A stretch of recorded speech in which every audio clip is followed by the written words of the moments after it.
I was born in Washington, D.C.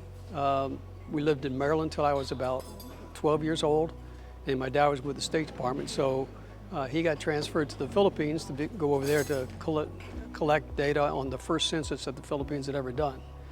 So I was fortunate to live there from 1960 to the 1965, went through high school. The high school was called the American School. It's now called the International School. And it was basically made up of a lot of kids from a lot of different embassies.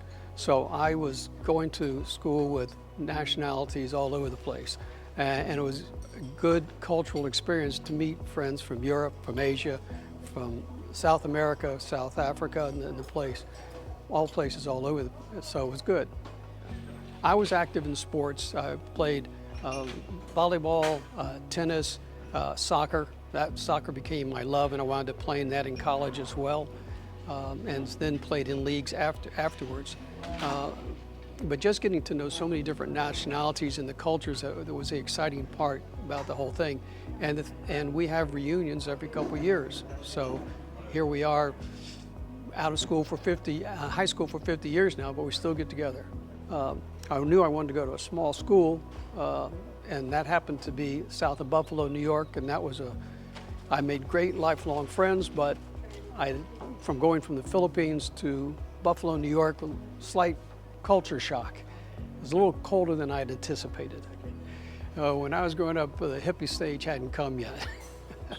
That didn't hit till I was in college.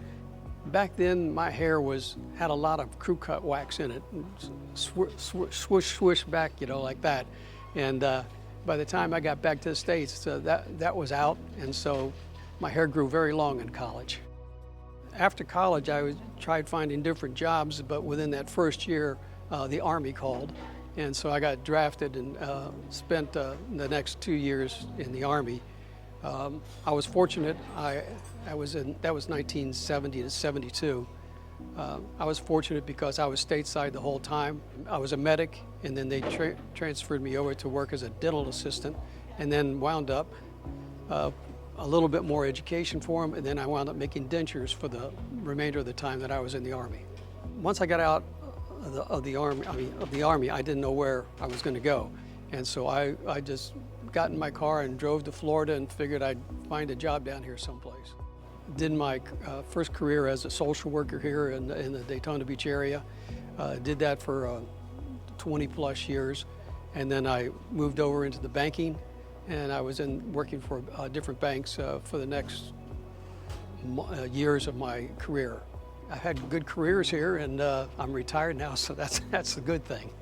Joining Rotary to me is just a way to make a whole bunch of friends, and you gather on a weekly basis, and then you can make arrangements to meet more often than that with the friends that you meet through the organization.